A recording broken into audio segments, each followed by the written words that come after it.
Good morning, 8th grade. Welcome back for another week of our televised lessons. I hope everybody got some help last week. I hope I was giving you information that could help you get through your assignments that your teachers gave, whether it was online or on the packet. And I hope you had fun last week. So last week we talked about analyzing modern fiction and the elements and looking at how old texts or classics or biblical or mythical pieces influence our modern stories. And so we're going to be looking at analyzing this week, but we're going to be talking about something a little different, analyzing conflicting information. Okay?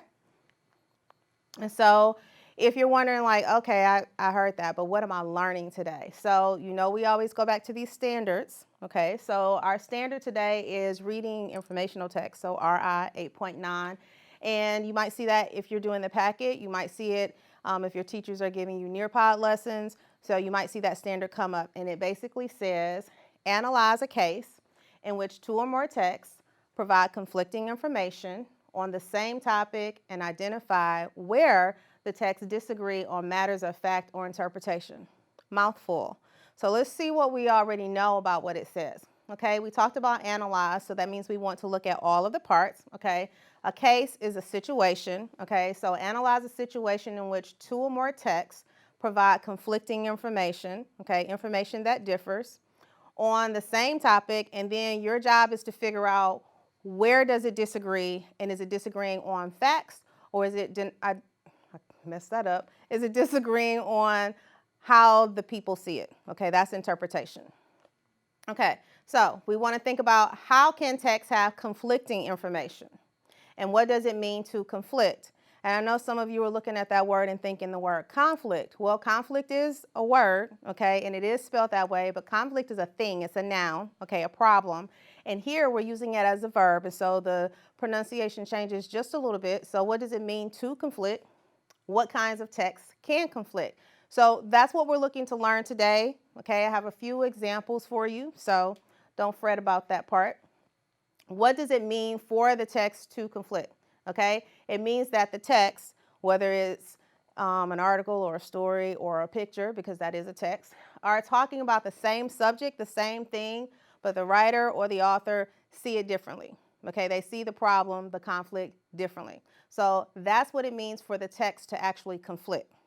All right, and so when we think about the text, what kinds of texts can conflict? Well, in our program, when you're going into a classroom, okay, you can see nonfiction that conflicts, that don't agree. So that could be an article. You could see something in your science class. You may be reading something in your social studies class where they're talking about the same war or the same empire, and the writers might have a differing of views on that.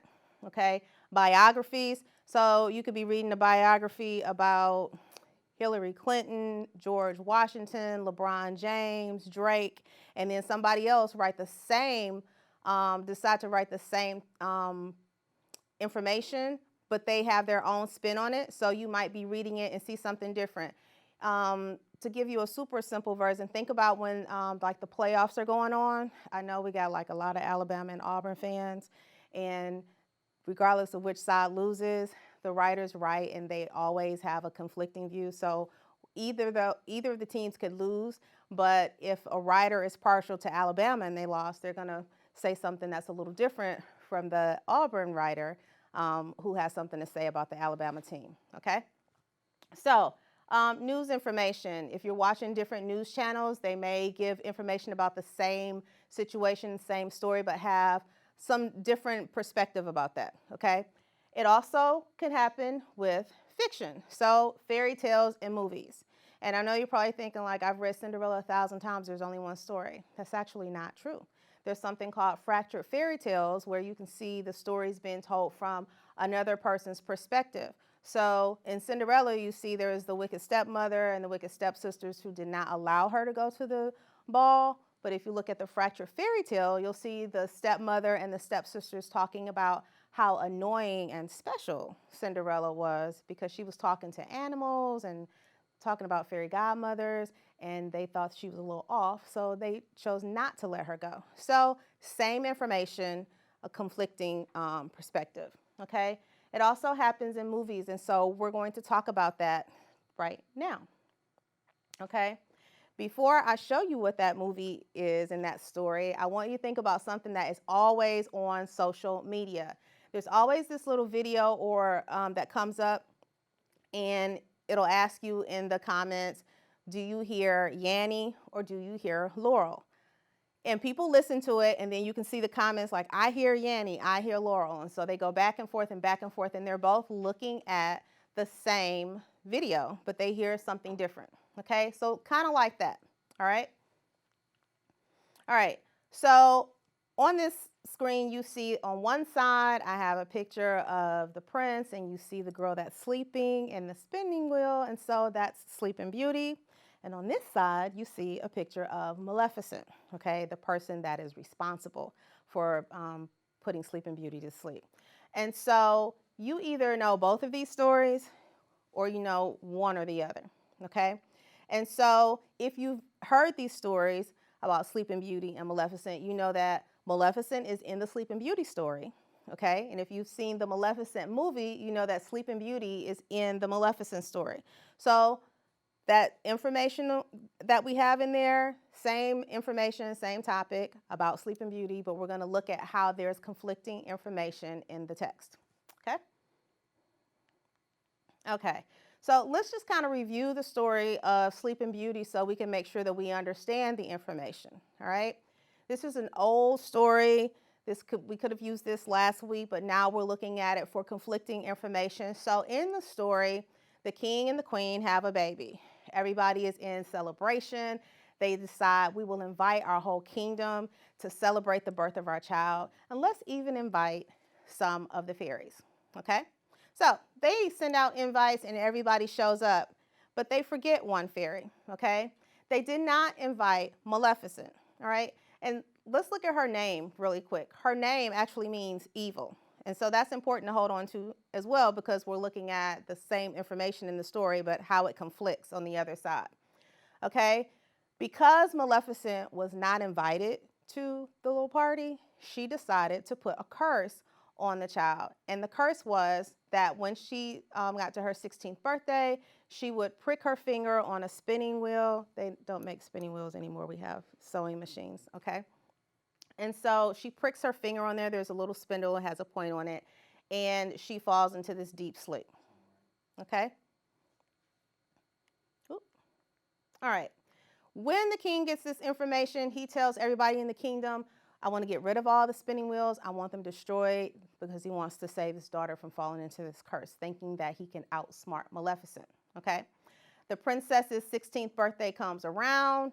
Some kind of way, she comes across a spinning wheel. She pricks her finger, and she falls into this deep sleep. And the curse is fulfilled. The king sends his soldiers to attack Maleficent. If you've seen the Disney version of it, she has these big thorny things that come up and they cut their way through, and some of them die trying to climb over them. They fail, okay? And at some point, a prince risks everything to get back to Sleeping Beauty, and he has true love's first kiss, and he kisses her and breaks the curse and is happily ever after, okay? Now that is the version of the story that we've had since Sleeping Beauty was printed up and Disney gave us our first view of it in their movie.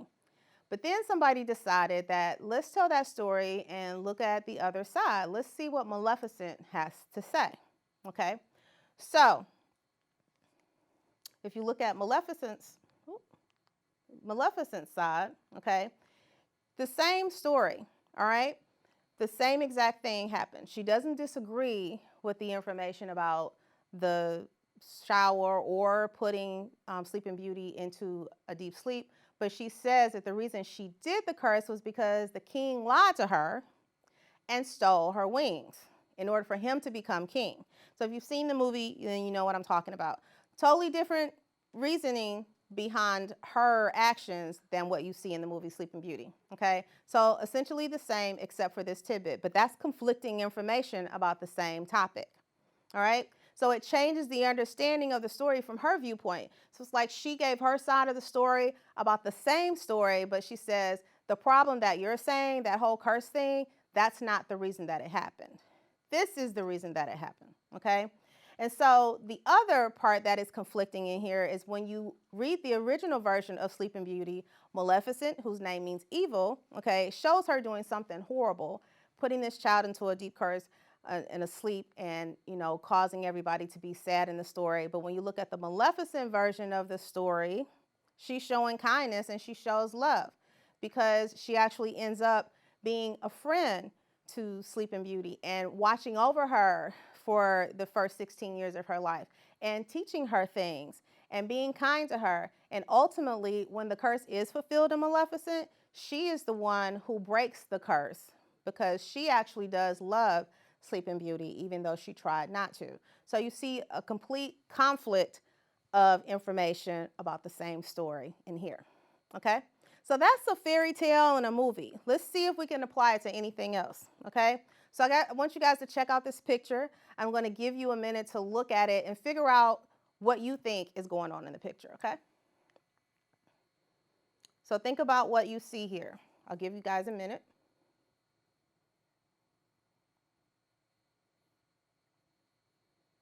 So when I look at this picture, I see a guy who looks like he's falling and trying to keep from dropping his bicycle. And he has this small little space to hold on to right here. Okay? Looks like he's in a bad situation. All right? So that's the picture. That's the information that we have. But what if we changed our perspective of it? What if we looked at the picture another way? You see that he really was not hanging in there. You see that he's actually lying down on a road and he has his hand in a little groove in the road and then he's holding onto the bicycle. So it's the same information. So let's just go back and look. You got the same information. It's just presented to you a different way. So that's a conflict in the information. We see it this way, it looks like he's falling.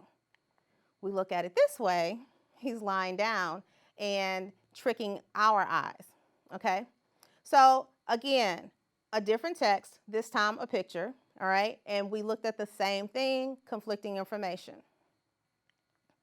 So what does that mean for nonfiction texts when we're looking at texts that are not telling us, imaginary stories or looking at movies about fairies and princesses and dragons and such?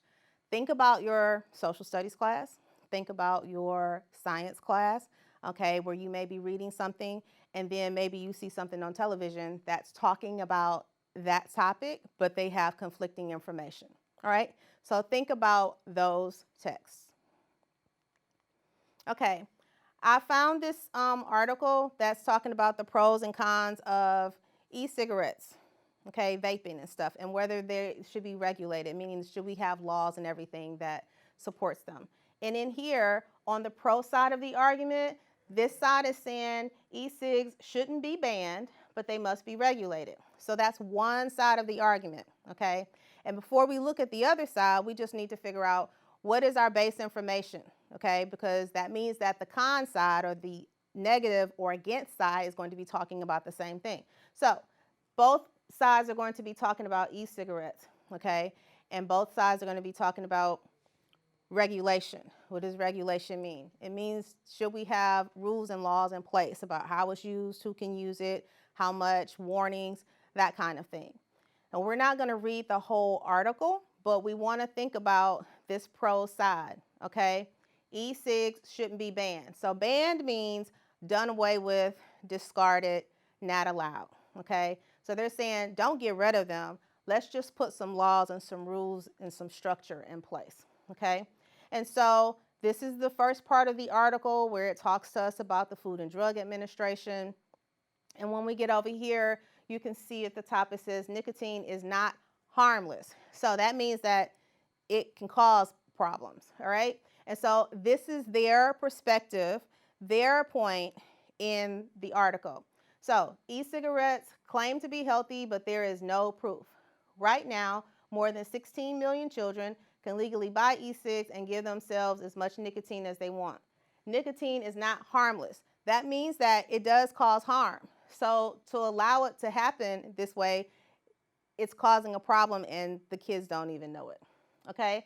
Accidentally drinking liquid nicotine has caused a huge increase in poisonings. So they're making their point about the topic of regulating and keeping e-cigarettes, saying that that nicotine that's in there causes poisonings, including the death of a toddler in New York State 2 months ago. So they're telling you that, hey, we're talking about these e-cigarettes. We're not talking about getting rid of them, but we're talking about what kind of regulation should we have on them. And on this side of the argument, they are talking about nicotine can hurt you, okay? It's deadly. It poisons people, okay? So we need to think about that, all right? Again, e-cigs, harmless or not, okay? Regulating them, and this side of the argument points out it is harmful, okay, because it said it's not harmless. So we need to make sure that we're paying attention to the language too so that we don't miss the conflicting information, okay? And let me just point out that when we say that there's conflicting information, that doesn't mean that someone did the wrong thing. It means that the information is being presented from two different sides, two perspectives. So you think about debates, you think about like when it's time for a president or a mayor, or we're sitting talking about teams playing, what went wrong, why somebody won, why somebody lost. And so that also applies here, okay, in an informational text, okay? And so while we could read this whole article to hear their whole side, what we want to do is make sure that we find where does that information differ. Remember in the standard it says that we have to identify in that topic where the information is different on facts or interpretation, okay? And so they give us a statistic right here. 16 million children are able to get access to nicotine. That's a statistic. That's a fact, okay? Nicotine is not harmless. That's not an interpretation. That's a fact because there's science to back it up, and they talk about that, okay? And then they give another fact about a toddler getting access to liquid nicotine and then dying. They're giving factual information there, okay, to support their position. Now, what does the other side have to say about it, okay? So, the con side, okay, the against, okay, inhaling e-cigarettes is not like smoking cigarettes, okay? So, in this side of the argument, in the text, they're talking about how the e-cigarettes offer an alternative to actually smoking cigarettes, which have been proven deadly, okay? And so here it goes on to talk about that, and I kind of isolated this area so that you could see another statistic pointing out. It says scientific evidence, so it's talking about that factual information, okay? So remember, you're supposed to identify what is the conflict, the differing of information from facts or interpretation. So you get that fact right there, all right? And then there's another report that there was a war on smoking, there were health warnings, there was regulation, people become addicted to smoking or nicotine, to the nicotine one ingest by smoking cigarettes. It's very hard for a person to quit. And so they make their point down here, okay? An anti-smoking aid, lives could be saved. That's the opposite of what was said in the other one because it talked about how the liquid nicotine could poison the children, and then they gave an example of the death of a toddler, okay? People could replace their tobacco cigarettes with e-cigarettes. So they're both not saying, you know, let's get rid of them. They're not telling us to get rid of them. They're saying replace the tobacco cigarettes with the e-cigarettes because this person is saying that the tobacco cigarettes are worse, are more dangerous, are more unhealthy than the e-cigarettes. And because they use the word could, you know that it's not a definite, but they're saying that this is a possibility, okay? Instead of inhaling smoke and all its carcinogens, like tar, they just breathe water vapor. If you don't know what a carcinogen is, and it says like tar, it's something that covers your lungs, and carcinogens are linked to cancer. So big words in there, but we just kind of break them down, okay? So let's look at what they said again. Instead of inhaling the smoke, okay, they just breathe water vapor, which is what is used inside of the e-cigarettes. And that horrible smell would be replaced with just the light scent of a flavor like mint or strawberry.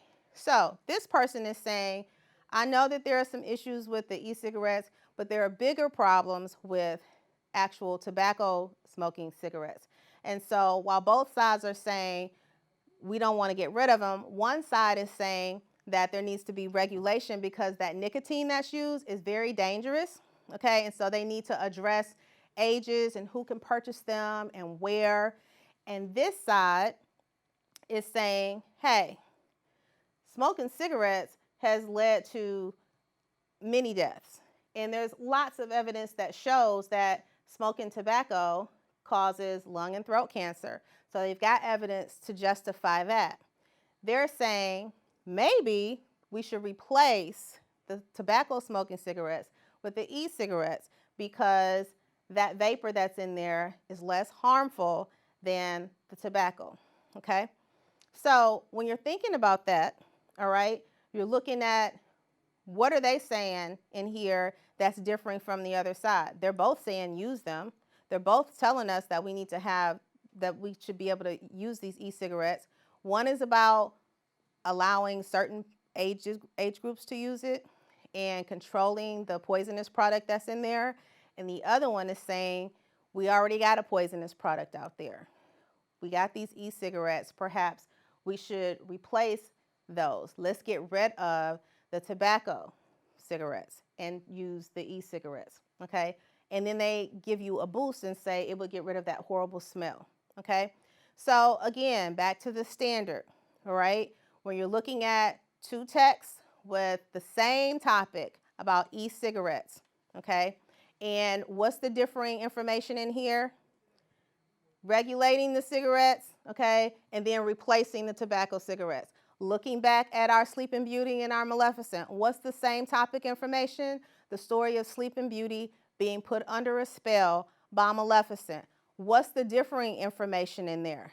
The fact that Maleficent did do the curse, but she chose to do that because she was lied to by the king in her version, and in the king's version of the story, or the original story, it's because she wasn't invited to the baby shower.